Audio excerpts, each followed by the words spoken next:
مونږ سره نیکسٹ ټاپک دی مونږه سو کړل کمپنی جوړه کا کمپنی کې مونږه چارټ اف اکاؤنٹس کریټ کول څنګه جوړیږي هغه نه علاوه مونږه جرنل انټری څنګه کیږي اوس جرنل انټری جو شو نو لیجر ټرایل بیلانس شیټ پورې بل انټری خپل لار شي خو کویک بک جرنل انټریز مونږه دومره نه کوو ولې چې کویک بک خپل یو سیستم دی خپل یو میتھډ دی چې پاګه کار کوي لکه وینډر شو کسٹمر شو انوینټری شو دا شیزونه شو صحیح شو نو نن با مونږ د کې زده کوو چې یو وینډر څنګه جوړیږي اوس وینډر څه شی دی ما تاسو ته الریډي ډیفاین کړو چې وینډر څه دی زموږ چې څومره سپلایرز دي ټول په څه کې راځي په وینډرز کې راځي صحیح شو نو دلته وګورئ مونږ سره وینډرز کې څه دي وینډر سینټر دی شته که نه وینډر سینټر چې کلیک کړې نو تا ته پورا وینډر سینټر اوپن کوي هغې کې دلته به تا ته څه ښکاري ستا د وینډر لیست چې هر څومره وي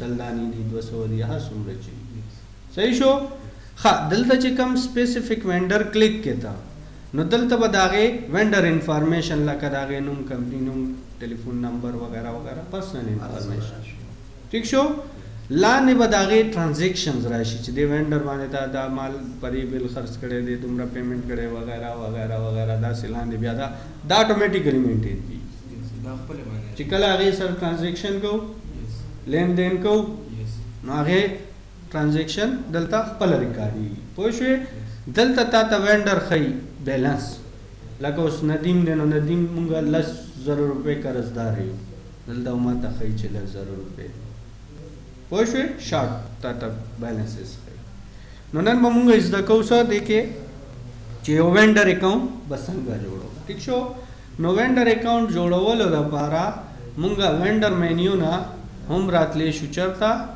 وینډر سینټر ته او که دلته ټول بار کې خیال وکړې نو څه لیکلی وینډر سینټر لیکلی صحیح شو نو دواړه ځایونه دلته وګوره څه لیکلي نیو وینډر کلیک بکو نیو وینډر نو ګوره د نیو وینډر فارم ماته اوپن شو نو چې ستا کمپنۍ کې A to Z څومره وینډرز دي د هغې ټولو ریکارډ به اول چېرته ته به څوک ټول وینډرز به چېرته ایډ کړي د لیسټ کې به ایډ کړي خبره پوه شوې ته چې د لیسټ کې ستا سره یو وینډر ایډ نه وي نو ته هغې سره ټرانزیکشن نشي کولی صحیح شو نو اوس ګوره وینډر نیم فار ایگزامپل ما سره وینډر دی په نامه احمد ٹھیک شو اوس اوپننګ بیلانس نو احمد چې دی مونږ د احمد قرضدار یو ٹھیک شو وینډر سپلایر مطلب لکه چې مونږ د چا قرضدار یو نو وینډر کریډیټرز دي که نه نو وینډر نه به مونږ مال اخلو یا به قرض باندې مال ورکوو نو دا به د هغې څه وي اوپننګ بیلانس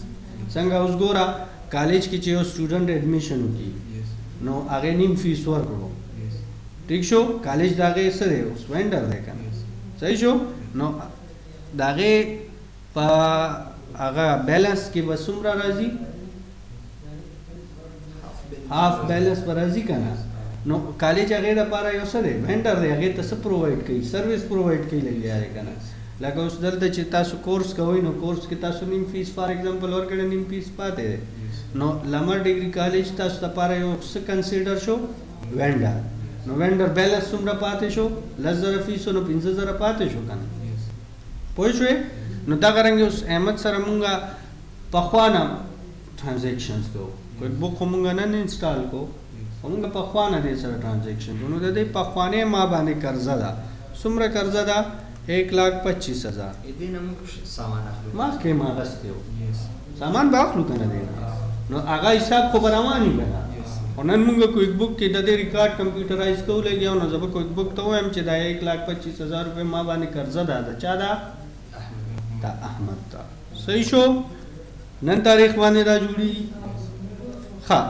کمپني نوم څه دی د احمد نو دلته به زه ولیکم احمد اینډ کو دی یا احمد اینډ برادرز دی یا هر څه چې دي ښه اوس ګوره څه لیکلی مسټر یا مسز نو دا په مسټر په څه یادېږي احمد پوره نوم یې څه دی نو پوره نوم کې اول څه لیکو مونږه فرسټ نیم احمد میډل نو میډل نوم د دې نشته د دې نوم احمد جان دی نو میډل نوم کې اسم لیکه میډل انیشیل دلته راځي اصل کې او لاست نیم به د دې څه شي جان. ها اوس دا احمد جان کم ځای کې اوسېږي یا احمد جان دفتر ایډرس څه دی چې کوم باندې به مونږ کرسپانډنس کوو. نو دلته لکه اوس احمد جان چې دی اوسېږي مین روډ، ٹھیک شو،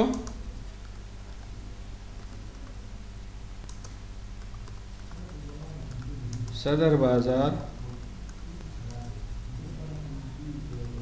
پېښور سره. نو دا د هغې څه راغو؟ احمد اینډ کو کمپني نوم راغو، احمد جان د کس نوم دی او کوم ځای کې دی؟ مین روډ، صدر بازار، پېښور سره. صحیح شو؟ نو ډیټیل ورکې لکه اوس د دې سټیټ یا پروینس څه دی؟ نو زموږ پروینس څه دی؟ NWFP. پوسټل کوډ یا زپ کوډ زموږ څه دی؟ 25000. کنټري څه نوم دی؟ پاکستان. نوٹ ته دلته لیکلی هم شي چې احمد څنګه راغو، د چا په ریفرنس راغو، وغیره وغیره وغیره. لکه زه لیکمه چې احمد referred by امین. ٹھیک شو؟ نو any note ته په هغې باره کې لیکلی شي. صحیح شو؟ نو اوس ګوره کانټیکټ پرسن زموږ څه شو؟ احمد جان شو. فون نمبر، نو د دې فون نمبر چې د دفتر نمبر کې کوم ټلیفون لګېدلی که فیکس نمبر لګېدلی، فیکس نمبر به هم ورکړي. الټرنیټیو که دې سره بل فون نمبر وي نو هغه هم لیکلی شي پکې، موبایل نمبر هم لیکلی شي. صحیح شو؟ بل دی الټرنیټیو کانټیکټ. ښه که احمد جان په دفتر کې نه وي نو د هغې غیر موجودګۍ کې دفتر کې څوک وي؟ وکاري. دلته به ولیکو د احمد ایمیل ایډرس. صحیح شو؟ او زه یم چې دا احمد ته چې زه څه کرسپانډنس کوم نو هغه کرسپانډنس د چا ته ځي؟ امین ته م یو کاپي ځي. نو کاربن کاپي کې به د چا ایډرس راشي؟ امین. صحیح شو؟ او دې ته چې کله زه پیمنټ کوم نو پیمنټ به په څه کېږي؟ احمد اینډ کو باندې. په خبره پوه شوې؟ نو دا د دې څه شو؟ ایډرس انفارمیشن شو. بیا به لاړ شو چېرته؟ ایډیشنل انفارمیشن. اوس احمد اینډ کو به بینک اکاؤنٹ خو به خامخا وي چې چیک ورته لیکو. نو هغې نه مونږ پوښتنه وکړو چې ستا بینک اکاؤنٹ نمبر څه دی؟ دا دی. ښه اوس ګوره کیټګرایزینګ اینډ ډیفالټس. اوس زه یم چې احمد څوک دی؟ احمد کنسلټنټ دی، سروس پرووایډر دی، سپلایر دی. نو دلته به ټیکس ایجنسي هم نه دی، څه دی؟ سپلایر. یا ته وایې چې یاره زه د دې کیټګري خپل د خوښې جوړوم. څنګه؟ احمد ته زه ایریا وایز خپل وینډرز ډیفاین کوم. نو دا وینډر د کوم ځای دی؟ پېښور. دغه رنګې لاهور وینډرز هم دي، ما سره مردان هم دي، کراچۍ هم دي، افغانستان هم دي، کابل هم دي، امریکا هم دي، مختلف ځایونو نه مال راخلم. نو ته بیا داسې هم کیټګري جوړولی شي. په خبره پوه شوې؟ ضروري نه ده چې یو شی دی کې نشته نو مونږ نه شو ایډ کولی. ایډ کولی شو اینی ټایم دلته ایډ پوه شوې؟ ښه اوس راځي ټرمز چې دې سره زمونږ کم قرارداد شوی دی. لکه کله چې مونږ یو کس کمپني کسټمر جوړیږو نو مونږ څه ساین کوو؟ کانټریکټ قرارداد ساین کوو. نو هغې کې مونږ وایو څه وایو؟ لکه وینډر او کسټمر منځ کې ډیل کېږي. هغه ډیل کې څه وي چې زه به تا ته دومره پورې به قرضه در کومه، مال به در کومه، دومره ورځو کې به ته ما ته ټولې پیسې راکې، که دومره ورځو کې دننه ته ما ته پیسې راکې نو زه به تا ته دومره پرسنټ ډسکاونټ به هم درکړم. خبره پوه شوې؟ نو دا هغه ټرمز دي. اوس ګوره 1% 10 څه مطلب دی؟ که 10 ورځو کې دننه ما پیسې ادا کړي 1% ډسکاونټ. او غونډ پیمنټ به څومره کوم؟ 30 ورځو کې خو به غونډ پیمنټ کوم د دې د باونډ. بل 2% 10 days نیټ 30 days. یا کنسایمنټ باندې مال راځي یا ډیو آن ریسیټس. بس ډسکاونټ وسکاونټ نشته. نیټ 15 ماته ویلي یا نیټ 30 یا نیټ 60. زه یم چې نه احمد سره زموږ تعلقات ښه دي نو احمد چې دی ما چې ورسره کم قرارداد کړی دی 3% 15. ٹھیک شو؟ او نیټ ما ته ویلي دي 45. نو دا خو هغه نوم شو چې څنګه هغه نوټ ډسکرایب کېدل که نه. اوس ګوره نیټ ډیو څومره دی؟ 45 days. ډسکاونټ څومره فیصد دی 3%. او 100 ورځو پورې ماته ډسکاونټ اجازت دی 15 days. اوکې کا نو دا ستا خپل سره راغو ستا خپل سره دا د ریټ شو دا رنګ چې نور څه کېږي نو سیم پروسیجر باندې به نور بنوي. Credit limit vendor माते वेली چې تا ته 25,45,000 روپو پورې مال قرضه زدر کولای شي دینه چې بیلنس زیات شو نه بدل کوم یا یو انوایس باندې ته دومره مال چتولای شي نو چې بیا دا لیمټ زیاتیږي نو هغه بیا موږ ته کوئی بک میسج راځي چې یو ار ایکسیډینګ دا کریډټ پوه شوې سر دومره کریډټ به یو ځل کې کوي که بیا یو انوایس باندې اوس ته چې کمپیوټر یو چاته پورا کنټینر وروړي نو 25 लाख روپو نه کېږي دا شروع کوي پوه شوې نو ورکوټ کاروبار کو نه کوو پوه شوې غټ کاروبار وکړو ورکوټ کاروبار کې څه دي چې سل په موس خرڅ 200 روپو دا خو ډېر هغه شی دی پوه شوې اوس دیو ماته سره کی لایسنس برا کوي وینډر مې دی که نه نو وینډر چې ماته لایسنس راکړي لایسنس باندې به نمبر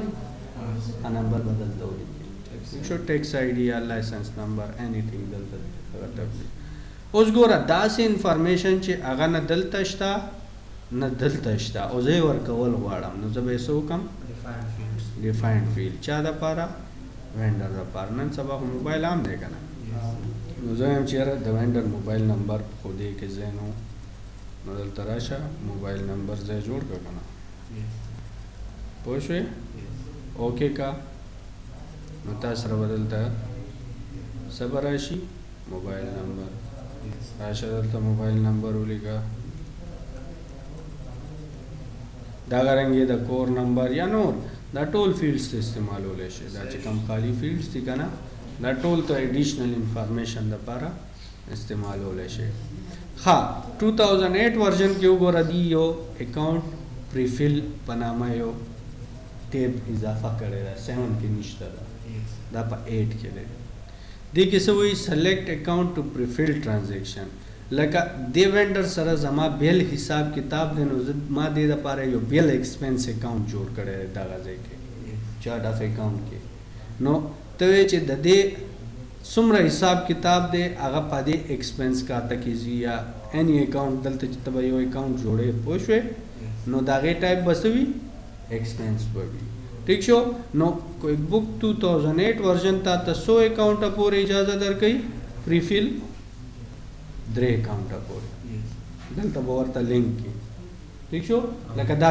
3 اکاؤنټس کې زما دې سره ډفرنټ حساب کتاب روان دی پوه شوې یو خو به زموږ نارمل پرچیزز به کېږي دی نه زه یو بیل حساب کې اخلم یو بیل حساب کې اخلم نو 3 پریفیل پورې ما کوئی بک اجازت راکوي خبره پوه شوې نو دلته به ته څه لینک کې 3 ایکسپنس اکاؤنټ به لینک کې سر چې دې څه خرچه کړي هغه به دغې ته ځي نه خرچه نه دی نه چې زه څه اخلم پرچیزز کوم یو خو زما ډیفالټ لینک دی که نه هغې نه بغیر 3 دا نوی ایډیشنل فیچر دی دې کې کوم کریډټ لیمټ سره دغه ټرانزیکشن به هغو سره حسابېږي که نه دا خو کریډټ لیمټ دا خو هسې ما خپل یادداشت دپاره ولیکل نه دا خو صحیح شو لکه همغه ایکسپنس چې کوم درې لینک جوړېږي نه دا کریډټ لیمټ هغې سره تعلق نه لري دا کریډټ لیمټ دا دی چې ته به خپل وینډر ته به څه لیږې آرډر به لیږې نو چې ستا آرډر د لیمټ نه زیات وي نو هغې تا ته ویلي چې ما ته به دې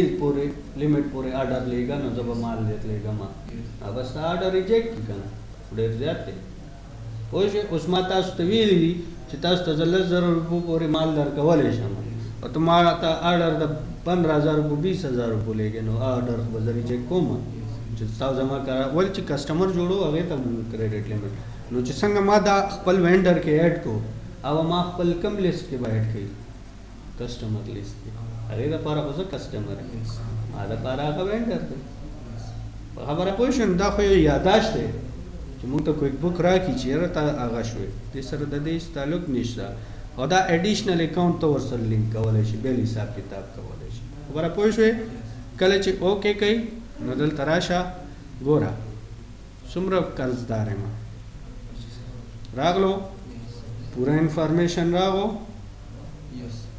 او لاندې سره راغو یو ټرانزیکشن هم وشو کنه او دا ما باندې څه دی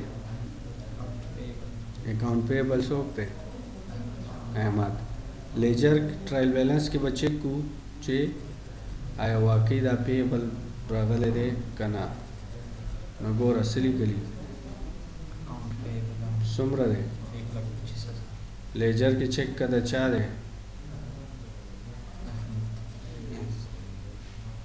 پوه شوې نو دا اټومیټیکلی نو چې کله ته احمد سره ټرانزیکشن هم وکې نو عام خپله اټومیټیکلی دې کې راځي پوه شوې نو دا زمونږ نننی کار ډېر دی ښه اوس تاسو کښېنئ